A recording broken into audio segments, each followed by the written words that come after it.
Respected chair of this program, honorable author of the book Letters from Jail, Mr. Narayanman Bijukche Rohit. After this, I will just pronounce Rohit as his literary name. Distinguished guest, esteemed scholars, ladies and gentlemen, please permit me to extend my warm gratitude to everyone present here and forgive me if I make any mistakes here. I have already made many mistakes. I came to know of Rohit's creative contribution, his intellectual activism, rooted in respect for indigenous aesthetics, only 11 months ago, less than a year. It was too late, really. It was my mistake. It is my mistake. I may have lingered too long in the elite circles, maintaining the mainstream status quo in the university and outside the university, and seeking position and recognitions after my PhD completion on subaltern studies in 2010. I may have looked at Rohit as merely a political activist and overlooked the persisting resistant history of Bhaktapur. I also overlooked the current Bhaktapur development model. Once I later discovered Rohit himself has envisioned long ago, as expressed in his book, Bhaktapur After a Century. While revising a university course, I came across Rohit's autobiographical letters, recently published in English as Letters from Jail in 2025. I had no idea it had first appeared in Nepali as Jail Ka Chittiharu in 2012. Before and after my PhD, my studies remained largely confined to the Nepali and South Asian literary context. How had I never come across Rohit's books? Had the bourgeois public sphere rendered them invisible?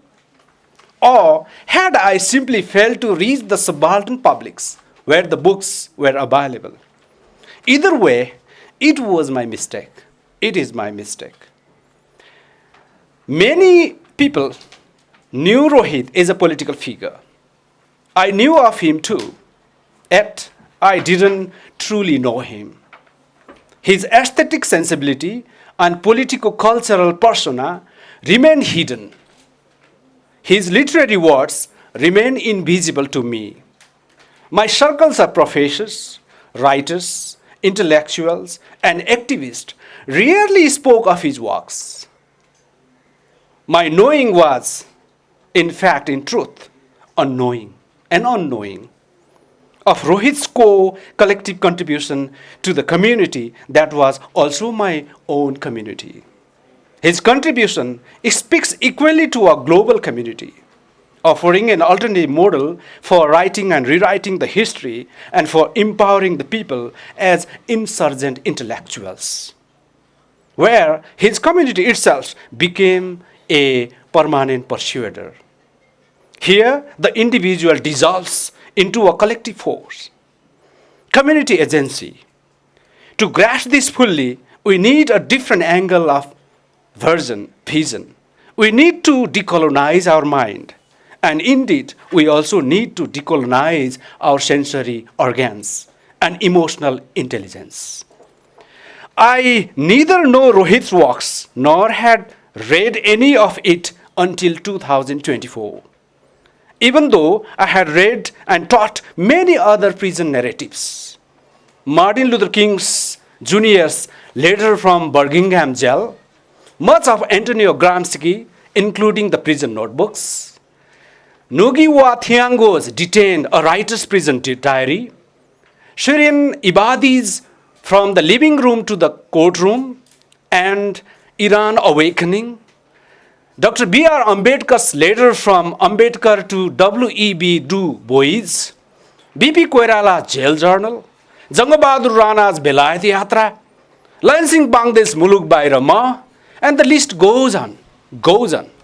Yet, I knew nothing of Rohit's lifelong creative and cultural contribution. It was my mistake. It is my mistake. While revising the syllabus of the university life writing course in July 2025, I sought out Nepali autobiographies carrying a genuine history of resistance and existence, rather than the populist books published as the commodities for the capitalist market. Rohit's letter from jail belonged to the subaltern publics, invisible in the bourgeois public sphere, yet fully visible within subaltern public spheres. This very institution, Balbika Secondary English School, where we gathered to launch the Chinese edition of Rohit's letters, is itself a publisher. It opened new doors for me to view the dynamics of Bhaktapur from different angles.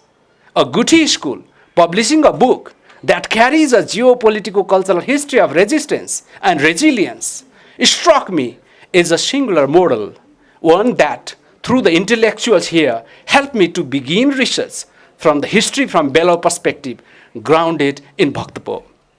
Reading letters from jail led me to Rohit's larger history, and though through it, our history, our politics, our culture, art, literature, and many more.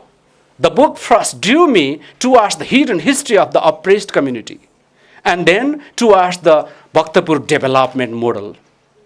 It also stirred in me a search for my own identity. A rootless Newa from Makwanpur, a PhD in English literature, who knew nothing of his own language, culture, Guti, or ancestral origin. I found an inner identity taking shape and an ancestral root becoming visible in the pages of Rohit's books. But let me speak briefly here only of Rohit's letter from jail. A literary text carries multiple meanings. Unlike the new critical tradition, where we separate text from context to guard against the affective and intentional fallacy, Rohit's letter rejects that conventional canon, opening the way to a new geopolitical cultural analysis. For me, they stand as a distinct intellectual history told through literature, and as literature illuminated by its cultural context. The text and its historical context cannot be separated while reading Rohit's text, especially letter from jail. As a new historicist remind us, a unique geopolitical cultural history and poetics, such as Rohit's autobiographical writing, draws its meaning from both historical and contemporary context. More importantly to me, they illuminate a much larger political cultural history of contestation and compromises. I found echo here of Nancy Fraser's Subaltern Publics and Carl Ginsburg's myco-history, the concept that make space for the unheard voices against the bourgeois public sphere that Jugan Habermas sought to expand. Rohit's letters from jail, just such an alternative public sphere. I also recognize Antonio Gramsci's notion of hegemony, intellectuals, and permanent persuader echoing through his pages, where Rohit and his community together become a constructor, organizer, and persuader. It is a remarkable assemblage of small letters, one that mirrors the colorful artistic cultural performance of Bhaktapur itself. Rohit was imprisoned for 22 months, and we cannot be certain how many letters he wrote from the prison. This book contains only 21 letters written between 1988 and 1989 from Nakhu jail. We do not know whether the addressee ever replied. Readers learn only that she, Shobha Pradhan, died of cancer on June 22, 2022. Through the fragments, we glimpse the troubles and turbulences she endured. A school teacher, a daughter-in-law within a joint family, and a comrade, Shobha. She is visible precisely in her invisibility throughout the letters. Her absence is her presence. She speaks in silences and ellipses. for the study of how the history of insurgent intellectual women formation continues in Bhaktapur and how its continuity might be assured in the future, could engage and perhaps counter Gayatri Chakrabarti Spivak's claim, can the subaltern speak, and the subaltern women cannot speak. Within Shobha Pradhan's silences, we came to understand how Comrade Rohit played the ceaseless role of permanent persuader, inspiring his community to resist both direct and indirect form of hegemony, organizing counter-hegemonic forces, including the political party, against local and global oppressor alike. As Ranjit Guha observes, through the subaltern studies movement, domination without hegemony is often imposed on the oppressed group, apart from the direct hegemony itself. Rohit, from the onset, insisted on the surest counter measures. He is active to educate, agitate, and organize his community. He returned often to the history that blends heritage and cultures with politics regarding Bhaktapur. In teaching life writing, I often quote, "Our life is history, politics, geography. It is religion and metaphysics. It is music and language. And what not?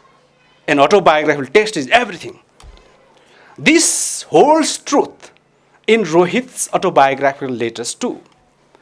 His many autobiographical identities intersect like the colorful society and community of Bhaktapur itself. The narrated I and the narrating I, the historical I and ideological I, all blending in on another, intersecting on another in such a way that the reader gets confused which ideological I or autobiographical I exist here while reading his letters. The political prisoners here becomes an insurgent intellectuals. At a time, sometime a sentimental husband and loving father, at others time a cultural critic or social activist, at never abandoning his progressive political thought, ideology and practices. His ideological I remains most rooted in his community and his country, which is reflected in Bhaktapur's recent development model too. Finally, confessing my own mistake, throughout my academic career, I autonomously here venture, whether one agrees or not, that through these personal letters, Rohit reveals a geopolitico-cultural history in which macro history takes the shape of micro history. His letters call on us to become ourselves permanent persuader, not temporary persuader, for community agency, indigenous aesthetics, and ethical politics. Thank you.